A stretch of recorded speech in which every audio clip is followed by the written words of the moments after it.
মাননীয় স্পিকার, আপনাকে ধন্যবাদ। ৭১ পাবনা ৪ ঈশ্বরদী এবং আটঘরিয়াবাসীকে, যারা অক্লান্ত পরিশ্রম করে আমাকে এই মহান সংসদে পাঠিয়েছেন। মাননীয় স্পিকার, বাংলাদেশের অন্যতম উপজেলা ঈশ্বরদী, এখানে দেশের সর্ববৃহৎ প্রকল্প রূপপুর পারমাণবিক কেন্দ্র, অপরদিকে ইপিজেড। এহেন অবস্থায় ঘন জনবসতি এলাকা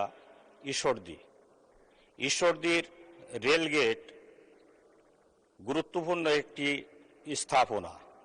এই রেলগেট দিয়ে প্রতিদিন হাজার হাজার জনগণ যাতায়াত করে, যানবাহন যাতায়াত করে।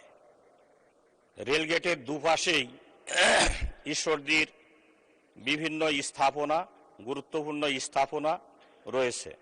হাসপাতাল, উপজেলা পরিষদ সহ বিভিন্ন হাট বাজার। জনগণ প্রতিদিন যাতায়াত করে, হাজার হাজার মানুষ। সেখানে রেলগেট দিয়ে প্রতিদিন ২৮টি রেল যাতায়াত করে থাকে, ট্রেনগুলি যাতায়াত করে থাকে। এতে যানজট হয় এবং এই যানজটের কারণে অনেক কর্মঘণ্টা আমাদের ব্যাহত হয়।